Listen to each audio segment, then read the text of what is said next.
Hi friends, வாங்க மீன் பொரிக்கலாம்.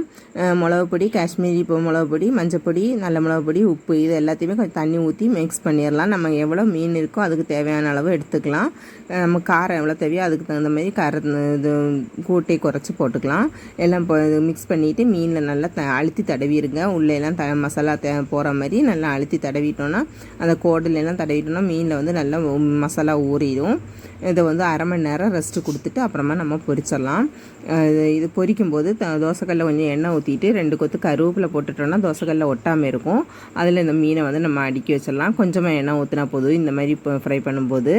அப்புறம் இது மூடி வச்சிட்டோன்னா சைடில் எல்லாம் எண்ணெய் தெறிக்காமல் இருக்கும். அதுக்காக மூடி வச்சிடலாம். மூடி வச்சுட்டு ஒரு தடவை திருப்பி கொடுத்துட்டோன்னா சீக்கிரமாக வெந்துடும். அவ்வளோதான் ஃப்ரெண்ட்ஸ். இன்னொரு தடவை மூடி வச்சிட்டோன்னா ஃப்ரை ஆயிரும். அவ்வளோதான் ஃப்ரெண்ட்ஸ், ஃபிஷ் ஃப்ரை பண்ணியாச்சு. வீடியோ பிடிச்சதை லைக் பண்ணுங்கள், மறக்காம சேனலை சப்ஸ்கிரைப் பண்ணுங்கள்.